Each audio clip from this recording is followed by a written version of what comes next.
They called him the man who could buy anything. Alexander Davenport, a self-made millionaire whose lavish galas and luxury cars captured every hungry eye. But behind the golden facade of his fairy tale marriage was a secret that threatened to bring his empire crashing down. It happened on a sweltering summer afternoon at his wife's elaborate baby shower when Rosalind Davenport raised the ultrasound photo in front of a crowd of curious guests. In that silent second, all eyes turned to the trembling mistress, Felicity Monroe, whose face reflected nothing but unrestrained terror. The illusions of wealth and power were about to shatter, revealing a drama no money could contain. Alexander Davenport often told people that he had pulled himself up by his own bootstraps. Born to middle-class parents in the quiet suburban town of Glendale, he had honed his ambition from an early age. As a teen, he mowed lawns and tutored younger kids just to earn a few extra dollars.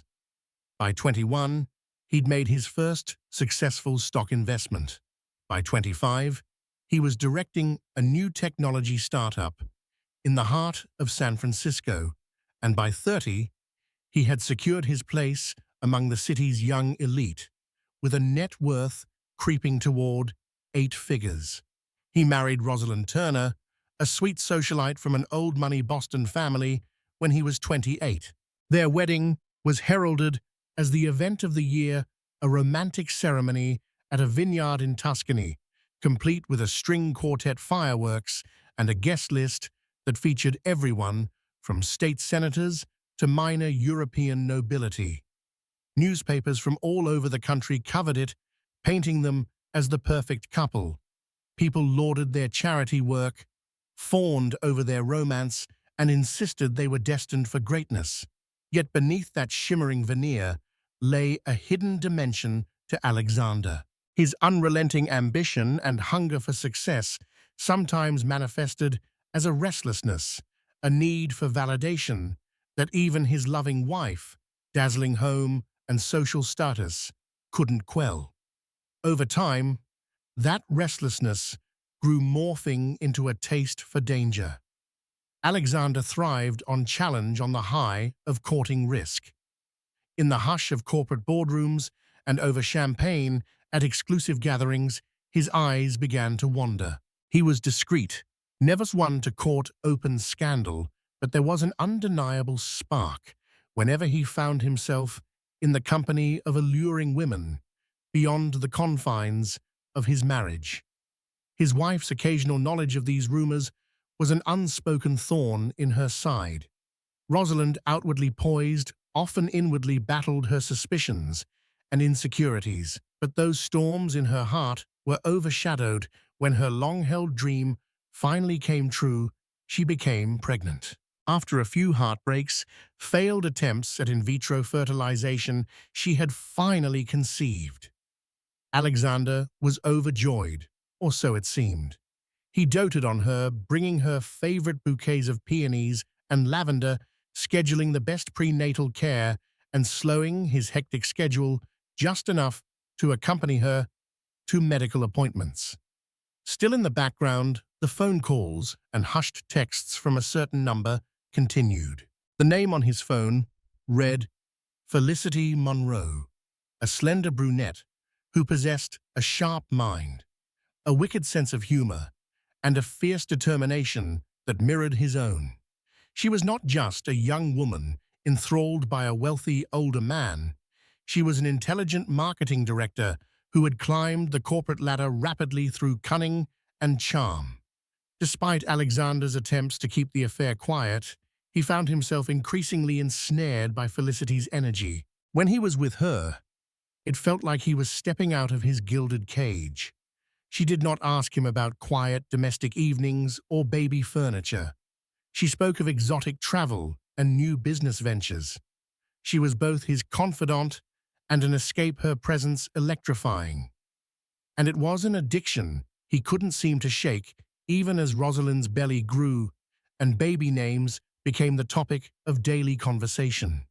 The day that would change everything began innocently enough. Sunlight streamed into the master suite of the Davenports' sprawling estate in Atherton, painting golden patches on the marble floors. Rosalind sat by the vanity, humming a lullaby as she touched her stomach.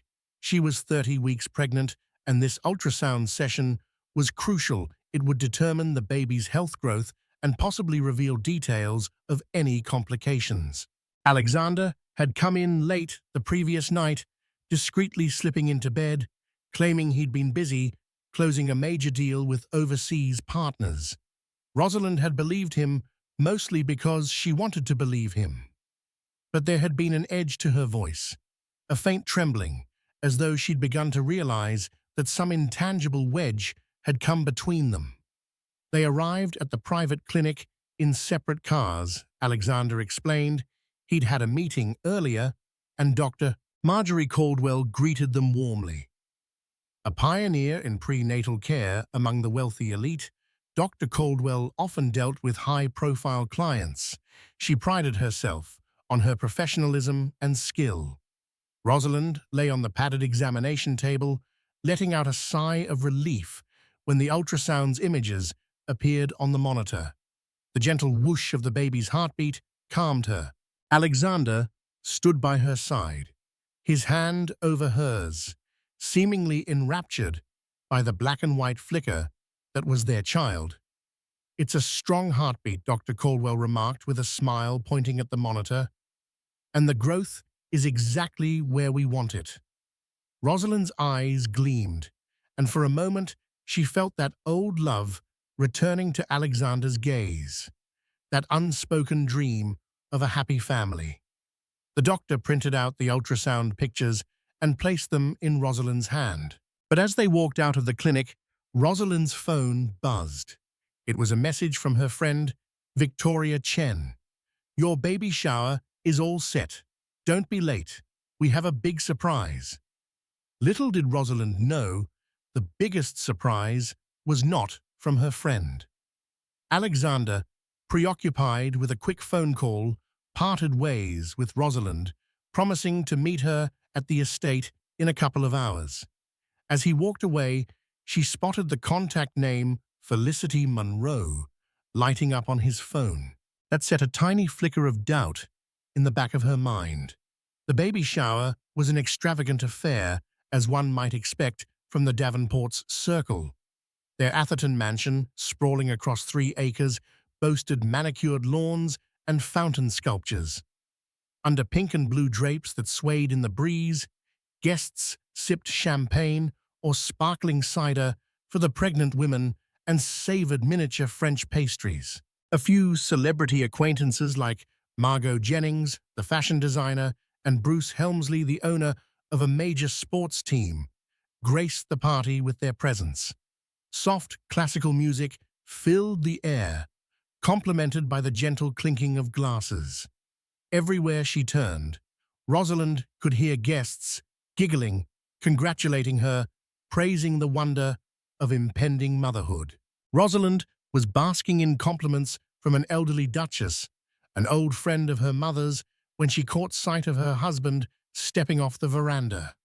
A breath later, she saw Felicity Monroe by the grand gate, receiving a greeting from the security guards. Her heart hammered. What was Felicity doing here? No one else seemed to recognize her or sense that anything was amiss. Felicity Monroe was, after all, an astute networker in the corporate world. Perhaps Alexander had extended a purely professional invitation. Or maybe Felicity had come on some other pretense. Yet the way Alexander's eyes flickered, the anxious energy that suddenly surrounded him like a cloak, betrayed everything. Rosalind tried to remain polite, exchanging small talk with the guests, but she could hardly keep her eyes off Felicity. The younger woman navigated the crowd, expertly making conversation here and there, never staying in one place too long. For a moment, Rosalind thought that maybe her suspicions were paranoia, until Felicity glanced back at Alexander with a look that spoke volumes, an intimate, unguarded look. In that fleeting second, Rosalind felt a pulse of betrayal stronger than any she had felt before. As the afternoon progressed, Victoria Chen and a few other friends gathered everyone around the lawn for the big reveal of the baby's gender, an idea that Victoria had orchestrated. But Rosalind had decided earlier that she wanted it to be more than a simple gender reveal. She wanted to share the latest ultrasound image with the people closest to her. Dr. Caldwell had given her a small video clip of the baby's heartbeat, which she had turned into a short film with gentle background music. She stood at the front of the crowd, wearing a flowing pastel blue dress that highlighted her glowing skin and rounded belly. Her hair was swept up in a loose chignon, a gold necklace glinting at her collarbone. Alexander hovered beside her, one arm resting lightly on her shoulder. Someone dimmed the lights in the marquee tent, and the short film played on a widescreen TV. The baby's heartbeat resounded over the speakers, that miraculous whoosh echoing in the hushed space. Soft oohs and ahs rose from the guests. Rosalind felt tears burning in her eyes, momentarily forgetting her unease about Felicity. Then came the ultrasound snapshots, the baby's hands, feet, and finally the outline of a tiny face. Rosalind smiled gently, clasping Alexander's hand. At that moment, even he seemed lost in the wonder of it. But once the screen went black and the lights came back on, something shifted in the air. The hush turned unnerving. And there, standing at the very edge of the crowd, was Felicity. Her normally confident posture was replaced by stiff shoulders and a trembling lower lip, her gaze fixed on the ultrasound photo that Rosalind held high. Rosalind noticed the look of apprehension and fear creeping into Felicity's expression. And then, in a slow, surreal wave, the gathered crowd turned to see what Rosalind was seeing, a mistress trembling in the presence of a pregnant wife. Felicity's eyes darted from Rosalind to Alexander, then back again, as if searching for an escape. At that moment, the entire facade came crashing down.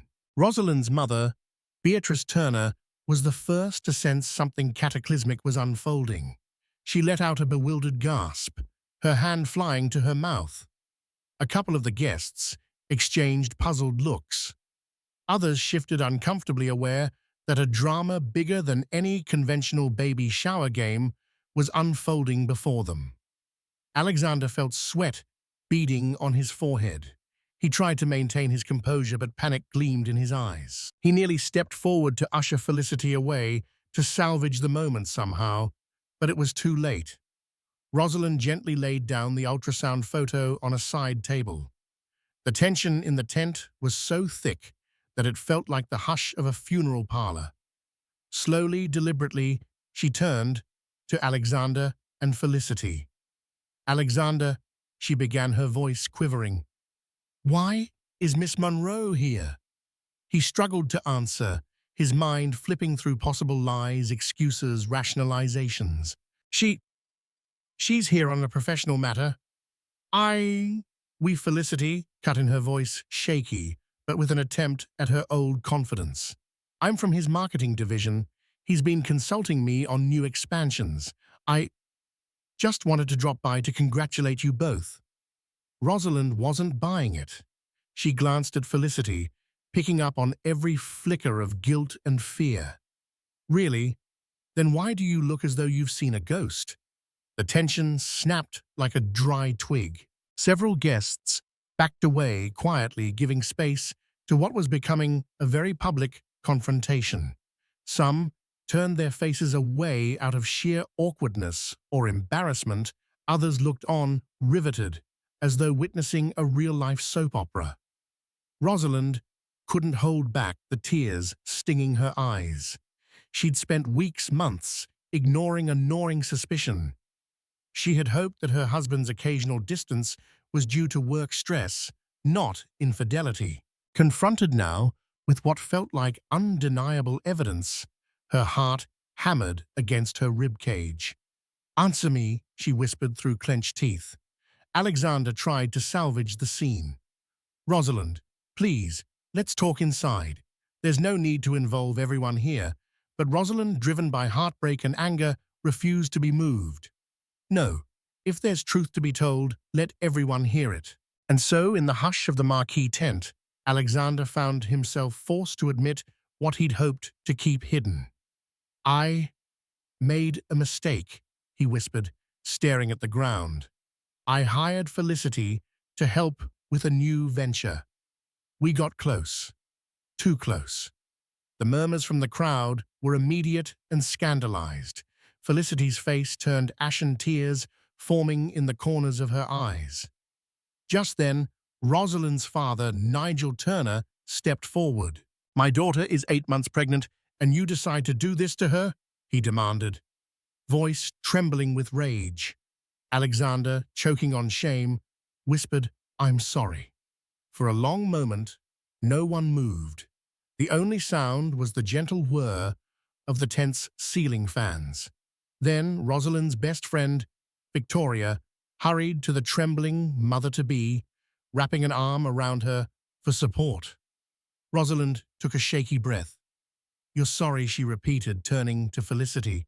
"And you did? You think you could just walk in here, pretend you're just another guest, while I carry this man's child?" Felicity opened her mouth, but no words came out. She blinked away tears. I didn't mean... I just wanted..." A wave of fury seized Rosalind. She picked up the ultrasound photos and held them out toward Felicity. "This is my baby, my son or daughter. And you," she looked to Alexander, "you've betrayed both of us." The baby shower ended as abruptly as it had begun. Guests filed out, murmuring apologies and well-wishes to Rosalind. A few of the closer friends stayed behind to support her, offering comforting words, but the tension was still palpable in every corner of the Davenport mansion. Felicity slipped away the moment the confrontation died down. She was gone before Rosalind could demand any further explanations. Alexander was left to face his wife's family, who voiced their outrage openly. Beatrice Turner was furious. "Have you no respect for this family?" she snapped at Alexander. "My daughter is carrying the next generation of our family line, and you gallivant around with that." Woman Alexander's own parents were conspicuously absent. He had grown distant from them after he became wealthy, preferring to navigate the corporate world without them. Still, in that moment, he longed for some paternal reassurance. He stood on the veranda, head lowered as Rosalind sobbed inside. Most of the staff kept their distance, giving the family space to handle the scandal. He realized that as humiliating as this day was, the worst was yet to come. A potential divorce, custody battles for the unborn child, and his entire fortune and name dragged through the tabloids. Finally, he mustered the courage to enter the living room. Rosalind was seated on a velvet sofa, her father and mother on either side. Her eyes were swollen from crying, cheeks blotchy. Yet she sat upright, shoulders set as if summoning a regal strength. She turned to him. "You have one chance to explain yourself," she said in a clipped tone. Alexander swallowed, feeling the dryness in his throat. "Rosalind, I'm sorry. I let my ambition and my weaknesses get the better of me. Felicity, it was a mistake." "A mistake," Nigel Turner spat. "Adultery is more than a mistake. It's a betrayal." Alexander forced himself to remain composed. "I won't deny that I was unfaithful, but it ended weeks ago. I tried to break it off for good. I regret it more than I can say." Rosalind locked eyes with him. "Is that why she showed up today? Because it's over." Alexander sighed. "I didn't invite her. Maybe she wanted to see if I'd changed my mind. I don't know. But please understand, Rosalind. I never meant to hurt you. I just..." He trailed off, feeling foolish. You just what? She clenched her fists, her voice trembling with rage. He stared at the floor. I just wanted something different. Excitement. I realize now how insane that sounds, but that was the mindset I was in. Rosalind let out a shaky exhale, her eyes glistening. Did you think of our baby even once? His expression sank into remorse. I did. That's why I ended it. I wanted to focus on our family. Beatrice scowled. Well, you've done a miserable job of it. My daughter's health is precarious. Do you realize how stress impacts her? Alexander took a step closer, his voice soft. I know it's no excuse, but I love you, Rosalind. I want our family to work. She stared at him with a mixture of heartbreak and disgust. Love, you have a funny way of showing it. A week passed in a tense limbo. Rosalind avoided Alexander, staying in her old bedroom in her parents' townhouse in San Francisco. Alexander, meanwhile, was left to manage the mansion alone, staff wandering on eggshells around him. But the scandal was unstoppable. Whispers in their social circle, talk around the corporate offices, everyone knew the Davenports' marriage was on the rocks. The tabloids got wind of a rumor tech tycoon's affair exposed at wife's baby shower. Soon, paparazzi hovered outside their home, snapping pictures. Alexander was in the middle of a crisis meeting with his public relations team when he received an unexpected call from Felicity Monroe. Despite himself, he answered. Alexander, her voice trembled, I'm sorry for what happened. I never wanted to ruin you. He rubbed his temples. You made a scene at my wife's baby shower, he snapped. What did you think was going to happen? I just wanted to see if there was still any chance for us, she said quietly. He sighed, trying to keep his composure. It's over, Felicity. It has been for a while. You being there only made things worse. My entire life is coming undone because of a mistake we both made. There was a pause, and he could hear her sharp intake of breath. Alexander, I'm pregnant. His heart skipped a beat, shock coursing through his veins. What do you mean? Pregnant, I found out last week. I wanted to tell you, but I didn't know how. That's why I showed up at the shower to see if you'd changed your mind about us. Stunned silence. Then, in a quiet, urgent voice, Alexander asked, Are you sure it's mine? She let out a shaky breath, offended by the question. I'm sure. There's no one else. Alexander squeezed his eyes shut, feeling the weight of the revelation crush him. 2 pregnancies, 2 unborn children, his entire world spiraling out of control. I need time, he finally whispered. I need to think. She started to cry softly on the other end of the line. What are we going to do? He couldn't give an answer. He ended the call, his mind teeming with anxiety and dread. Felicity's revelation turned everything upside down. Alexander debated telling Rosalind immediately, but he feared the news might put her health at grave risk. She was nearing her 8th month. Any severe stress could trigger complications. Yet he knew that hiding it wouldn't help. Meanwhile, Felicity faced her own dilemmas. She felt trapped. Her ambition had led her to seduce a powerful man, but she had genuinely developed feelings for him. Now, she was carrying his child, uncertain whether she had a future with him or any future in her career. If the scandal spread, she might become a pariah in the elite corporate world. She consulted a lawyer, Harriet Brandt, a well-known figure in handling hush-money settlements for high-profile clients. Harriet was a no-nonsense professional who had dealt with many clandestine affairs. She advised Felicity to consider her options, a private arrangement, going public, or even a lawsuit. Felicity felt torn. She didn't want to destroy Alexander. Part of her still loved him, or at least the idea of him, but she also had to protect herself and the child she carried. Word reached Alexander that Felicity had spoken to Harriet Brandt. The implication was clear. If he didn't provide some security or compromise, Felicity might take drastic action. Desperate Alexander reached out to Felicity, arranging a meeting at a secluded restaurant outside the city. Late in the evening, they sat in a dimly lit booth, tension twisting between them like a coil. "Please, Felicity," he began softly, "I'll make sure you and the baby are taken care of, but I need time to straighten things out with Rosalind. I want to be honest with her, but not until our baby is born.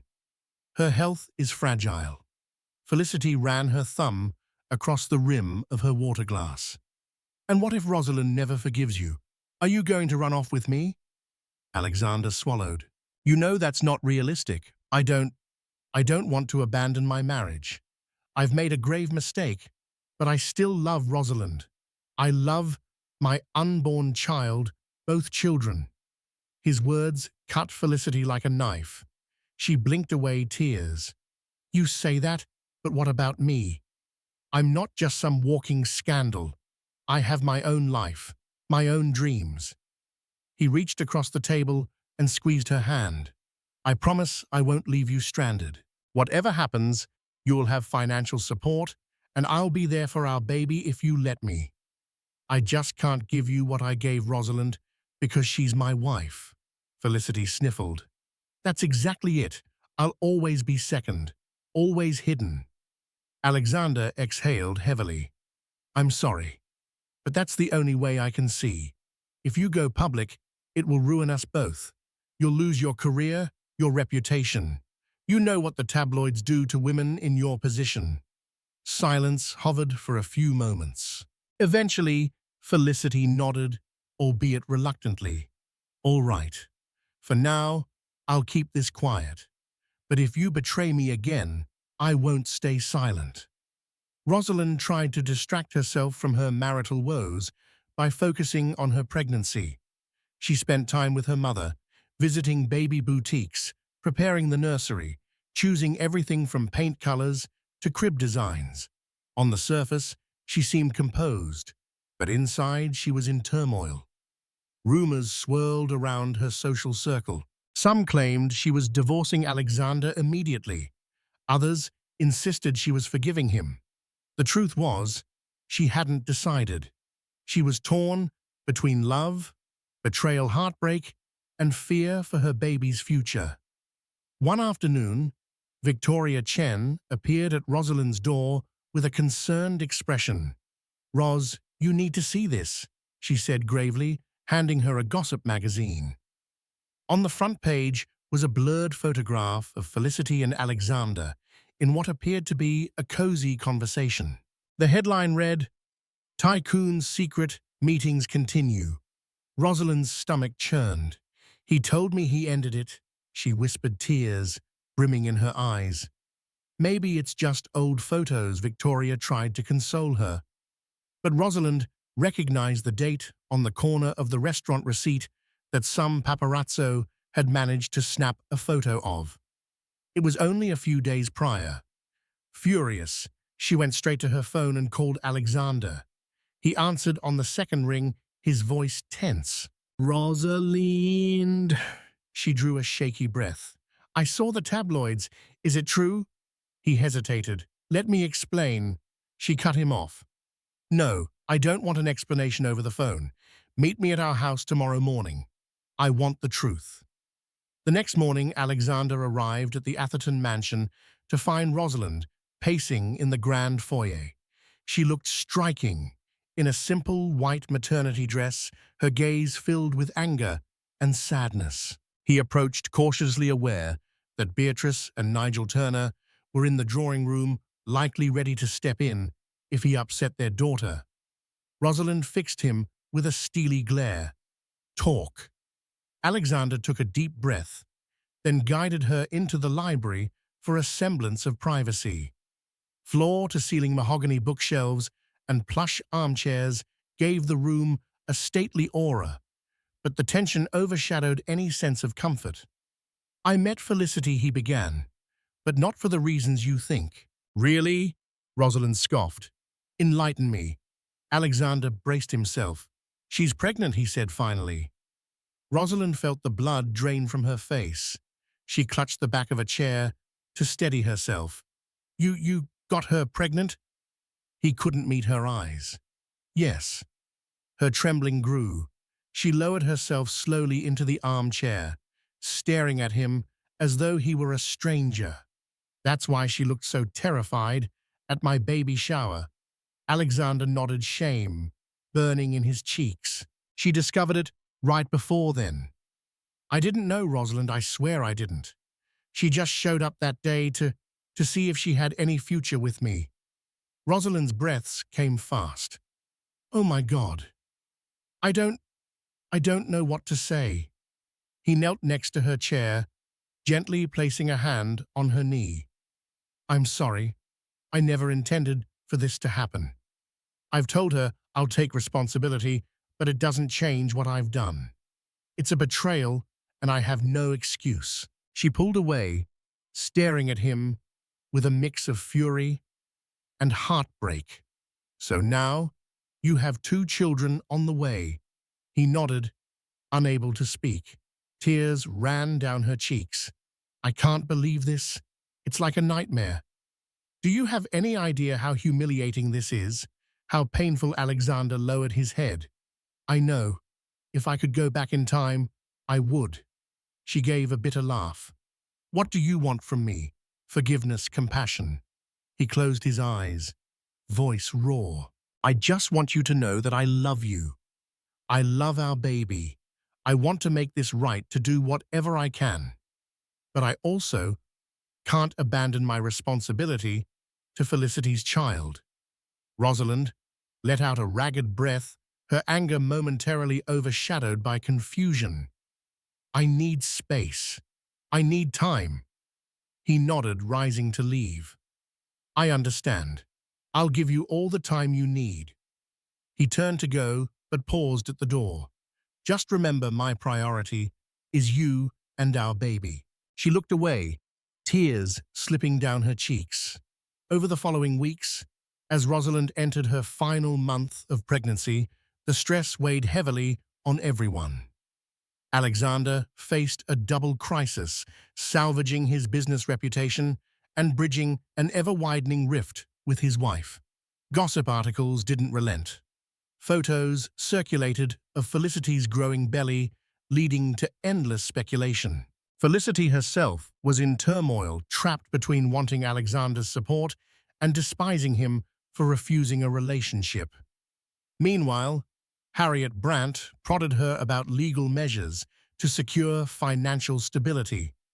At the same time, Alexander's biggest rival in the tech industry, a cunning entrepreneur named Grant Whitmore, seized upon the scandal to destabilize Alexander's position. Rumors swirled in boardrooms that Alexander was too preoccupied with personal affairs to effectively lead. Some shareholders suggested a vote of no confidence. Rosalind tried to remain calm for her baby's sake, but she was drowning in heartbreak and worry. Every night, she thought about her child, uncertain whether the family she had dreamed of would ever materialize. She began seeing Dr. Caldwell more frequently as her blood pressure rose with the stress. Dr. Caldwell cautioned her, "You need to rest and avoid emotional turmoil, Rosalind. We don't want any complications at this stage." But rest was elusive in a mansion that felt haunted by betrayal. One day, Alexander received a call from an unexpected source, Harriet Brandt, Felicity's lawyer. He had assumed Harriet wanted to discuss a settlement, but instead, she proposed a meeting at her office, just him without Felicity.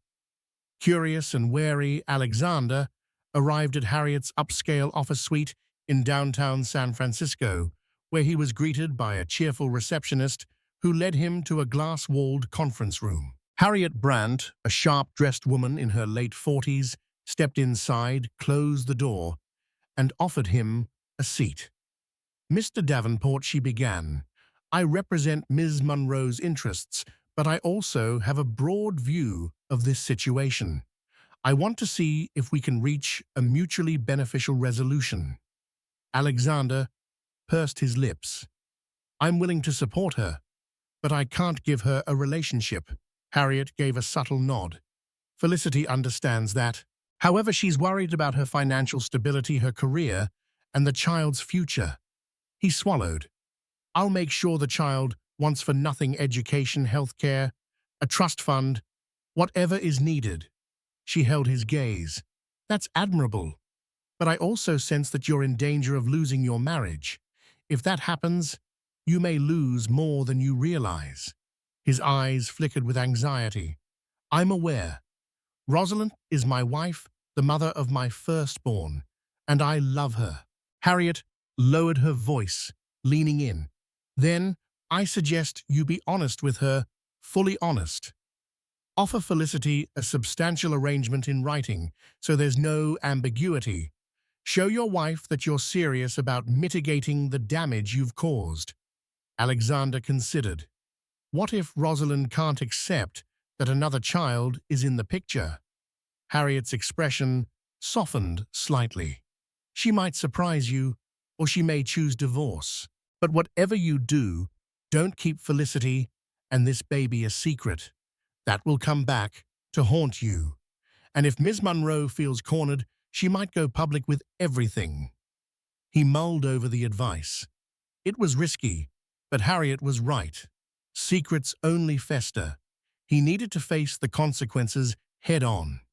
Rosalind, meanwhile, had begun exploring her own legal avenues. Her friend Juliet Chambers, a well-connected family lawyer, had quietly drawn up preliminary divorce papers. Rosalind felt sick at the thought of signing them, but she knew she had to be prepared. One evening, while her parents were out, Alexander arrived at the house. He texted her from the driveway, "Please talk to me. I need to show you something important." Rosalind, after a moment's hesitation, invited him in. They sat in the living room, pastel curtains swaying in the evening breeze. He handed her a set of legal documents. "This is an official agreement I drafted with Felicity," he began. "I'm making a financial commitment to support her pregnancy, cover any medical expenses, and establish a trust for the child's future. I won't hide it anymore." Rosalind flipped through the papers, noting the sums involved enough to ensure Felicity and her child would live in comfort. Tears threatened to brim in Rosalind's eyes again. "So you want me to accept this arrangement while you care for a child with your mistress?" He swallowed hard. "That child is my son or daughter too. I can't just walk away, but I promise I choose you. I want our marriage to work, our child to grow up with both parents. I'll do whatever it takes, therapy, signing a post-nup that benefits you, anything." The silence stretched. Outside, a car horn blared faintly.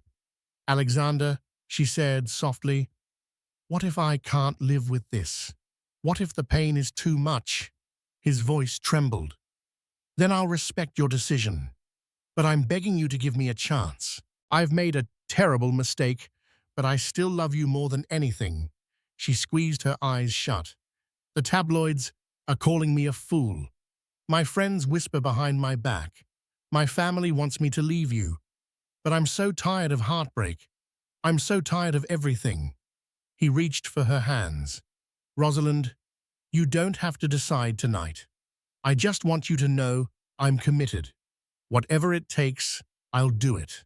She looked into his eyes and saw genuine remorse, maybe even desperation. Quietly, she nodded. "We'll see." 2 weeks later, Rosalind's due date was dangerously close. The baby was expected any day, and Dr. Caldwell had advised that she minimize stress. Alexander tried to be there for her, accompanying her on hospital visits, helping decorate the nursery, and politely avoiding the subject of Felicity unless Rosalind asked. Yet the strain remained. At times, Rosalind would break down, recalling the betrayal or envisioning the child Felicity would soon bear. She wrestled with whether she could ever truly forgive Alexander or if she would always see him as the man who broke her trust when she was most vulnerable. Then, on a rainy afternoon, while Rosalind was alone at home, her water broke.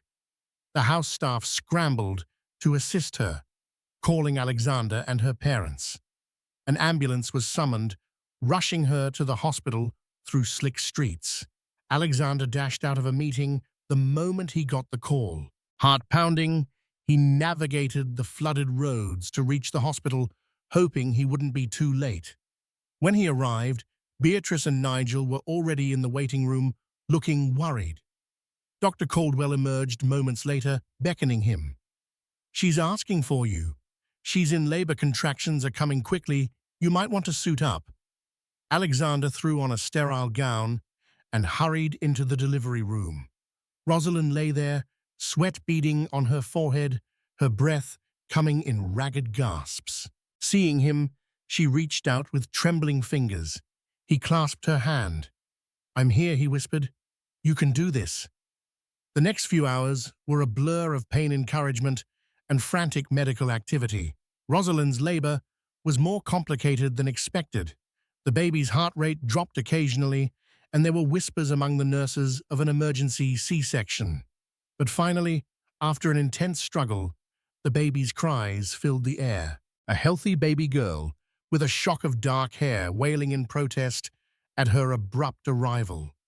Rosalind burst into tears, both of relief and joy. Alexander felt something inside him shift in that moment, an overwhelming rush of love for his daughter and for the woman who had brought her into the world. He pressed a gentle kiss to Rosalind's forehead. "She's perfect," he murmured. Dr. Caldwell and the nurses quickly checked the baby's vitals, then placed the tiny bundle in Rosalind's arms. The new mother wept softly, gazing down at her daughter. For a moment, the betrayal and heartbreak seemed to fade, replaced by the miracle of new life. Just when the Davenports thought they could savor this moment of familial bliss, fate intervened again. 2 days after Rosalind gave birth, Alexander received a frantic call from Felicity. She sounded breathless, distraught. "I'm in the hospital," she gasped. I fell at home. They said my baby is in distress." Alexander's heart lurched. Which hospital? She named a facility across town. He hesitated, glancing at Rosalind, who was dozing in her hospital bed with their newborn daughter snuggled beside her. Could he leave Rosalind's side just after she'd given birth?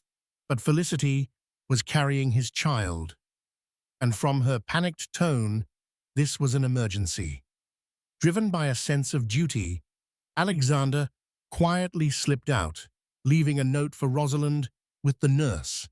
"Had to handle an urgent matter, be back soon." He arrived at the hospital, where Felicity lay in a high-risk obstetrics ward, her face etched with fear and pain. The doctor explained that the fall had caused placental complications and they needed to do an emergency C-section. Alexander stood by Felicity's side as the medical team rushed her into surgery. She clung to his hand, tears staining her cheeks.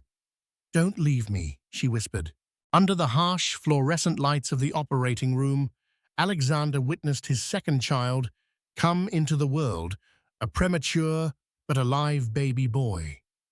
The doctors quickly whisked the infant away to the NICU, leaving Felicity pale and trembling on the surgical table.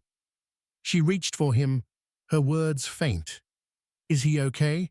They're taking care of him," Alexander reassured her, though he was trembling himself. After the surgery, he stayed by Felicity's side until she stabilized, then went to see his son, a tiny creature fighting for life in an incubator, tubes and monitors beeping.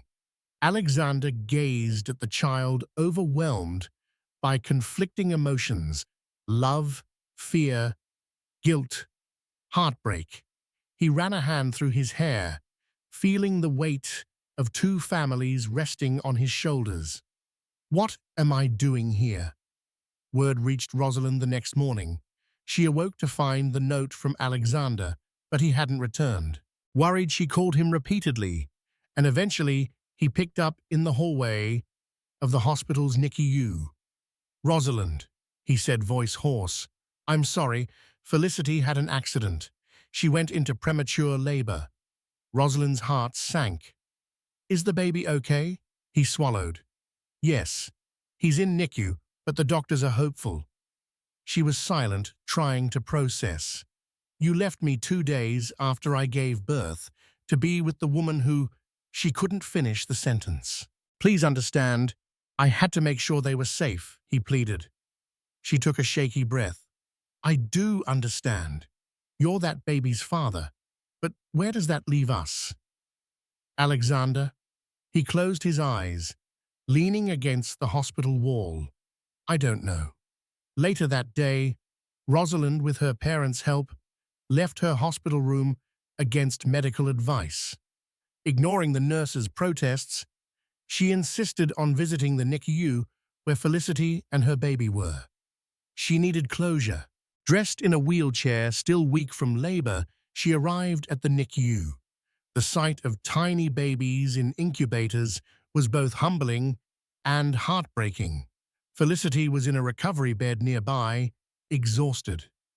Rosalind's presence sent a ripple of tension through the air. Felicity looked away, tears forming. Alexander moved toward Rosalind, hesitant. She stared at the incubator where Felicity's baby lay. A nurse was adjusting tubes. "He's so small," Rosalind murmured, a mixture of empathy and anguish in her voice. Alexander crouched beside her wheelchair. "Rosalind, you shouldn't have come here. You need to rest." She shook her head, tears sliding down her cheeks. "I had to see." Then she gazed at Felicity, who was weeping softly.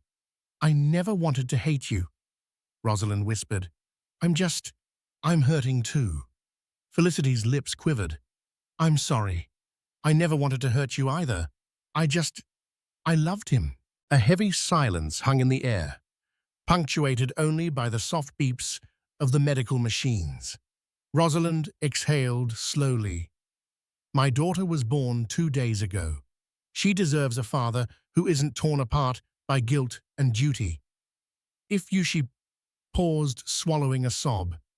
"If you want to be part of your son's life, I understand. But our marriage—" Alexander reached for her hand, but she pulled away. "Rosalind, please." She looked into his eyes, heartbreak etched on her face. "I don't know if I can forgive you. I don't know if we can fix this. But for now, be here for your son. He needs you. My parents will take me home." He stood there, torn, watching, as she turned her wheelchair around and left. Felicity's soft whimper for help echoed in the background, and the nurse's reassuring words mingled with the steady beep of machines. In the weeks following the storm, the Davenport estate settled into a kind of quiet that felt unfamiliar, an in-between place, neither peaceful nor chaotic. Rosalind had returned home with Charlotte, but the wounds of betrayal still lingered beneath the surface. Alexander lived in a separate wing of the mansion, a deliberate distance they both agreed upon. Not as punishment, but as space. Space to reflect, to grieve, to breathe. Rosalind's days were filled with her daughter's needs, nursing lullabies, soft cries in the night. Charlotte became her anchor, her constant, her reason to get up each morning. She poured all her energy into motherhood, even as her heart wrestled with the weight of what had been lost. Alexander, too, was changing. He kept a low profile, declining public events and stepping back from his company's board meetings. He spent hours each day with Charlotte, feeding her, rocking her, learning the rhythm of her newborn needs. His business suits gave way to soft shirts and rolled-up sleeves. His eyes, once sharp with ambition, now held a quiet humility. They began attending therapy together at the suggestion of their lawyers, an attempt to manage their fractured dynamic for Charlotte's sake. But over time, the sessions uncovered something unexpected, a willingness, however reluctant, to confront their pain. Rosalind spoke of the humiliation, the betrayal, the nights she cried silently while carrying their child. Alexander listened no longer with excuses, but with remorse. He admitted how his need for validation and excitement had led him down a selfish path. He spoke of Felicity not with affection, but as a reflection of who he used to be, a man driven by ego, not wisdom. Their therapist, Dr. Eliza Barnett, guided them gently through the thorns of resentment and regret. Some sessions ended in tears, others in silence, but a few ended with the faintest flicker of hope. Meanwhile, Alexander continued supporting Felicity and baby Noah. He visited the boy weekly, paid for his medical care, and ensured they had what they needed. But he never crossed the line into intimacy again. That chapter for him was closed. One afternoon, as he returned from seeing Noah, he paused at the nursery doorway. Rosalind was rocking Charlotte, her soft humming barely audible. She looked up and met his eyes. There was no smile, but also no anger. He stepped inside, slow and cautious. "Can I hold her?" he asked. Rosalind nodded. He reached out and took Charlotte in his arms, her tiny form settling against his chest. In that moment, the silence between them wasn't painful. It was full of something new. It wasn't forgiveness, not yet, but it was a beginning. The days grew longer, as spring turned to summer, bringing with it a strange calm over the Davenport household. The mansion that had once echoed with tension now settled into a quieter rhythm. Charlotte's soft cries and gurgles filled the nursery. Her tiny presence was the only thing that made the silence bearable. Felicity's son Noah had grown stronger with each passing week. After nearly 2 months in the NICU, he was finally discharged. Felicity had brought him home to a modest but comfortable apartment Alexander had arranged for her in a gated community just outside San Francisco. She never asked for more than what was necessary, and Alexander quietly appreciated her restraint. She had stopped calling. There were no more impassioned late-night pleas, no more illusions of a rekindled romance. She had made her choice to be a mother, and only that. Alexander, meanwhile, was slowly trying to rebuild his life, not as a CEO or a millionaire, but as a father and a man who had almost lost everything. Every evening, he spent time with Charlotte, reading her stories she was too young to understand, singing lullabies off-key, and cradling her until she fell asleep in his arms. He knew Rosalind saw the effort, even if she didn't say much. The house was no longer hostile, but it wasn't warm either. They existed in parallel co-parents under one roof, courteous, cautious, both scarred. One crisp afternoon, Rosalind sat alone on the terrace, sipping a mug of herbal tea. The garden below was in full bloom. Jasmine, honeysuckle, and soft white roses perfumed the breeze. Charlotte slept in a nearby stroller, wrapped in a blanket, her chest rising and falling in gentle rhythm. Alexander stepped outside, hesitating at first. He hadn't been invited to join her, but the open door and the quiet stillness drew him in. He walked over to the railing and stood beside her, gazing out across the garden. Thinking about Noah, Rosalind asked, her voice gentle, not accusatory. Alexander turned, surprised by her softness. "Yes, I visit him twice a week. He's doing better, starting to smile now." She nodded, her eyes still fixed on the horizon. "It's not how any of us imagined this is it." "No," he admitted. "None of this is what I planned." There was a pause. The only sound was the rustling of leaves in the breeze and the distant chirp of birds. Rosalind finally looked at him. Her face was composed, but her eyes shimmered. I see you trying, Alexander. I see how you are with Charlotte.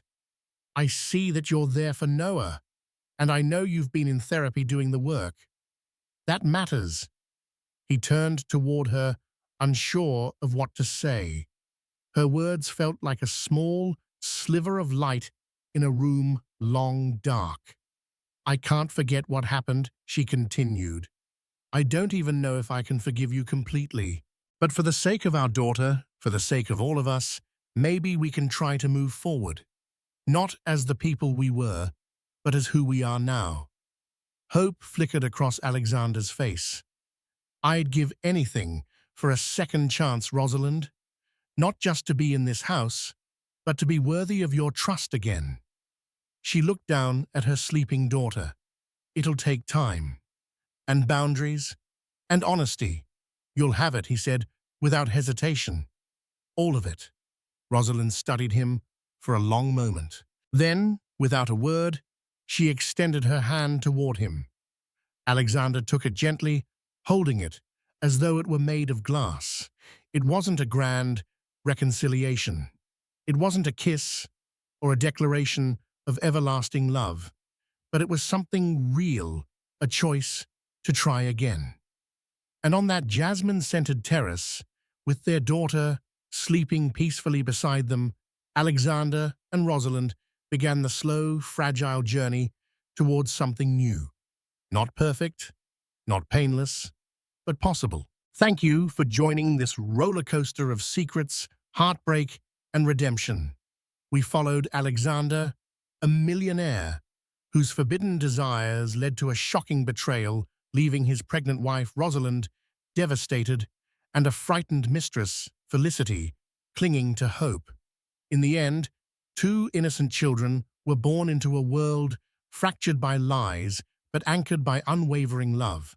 This story reminds us that even the wealthiest lives can be undone by misplaced passion, and that trust once broken must be rebuilt piece by painstaking piece. If you found yourself drawn into the suspense of this story, if you held your breath during those tearful confrontations and heart-stopping reveals, please consider supporting us. Like this video to show your appreciation, share it with friends who love drama and twists, and subscribe to our channel for more intense, gripping stories. Your support helps us continue bringing you narratives that stir the heart and imagination.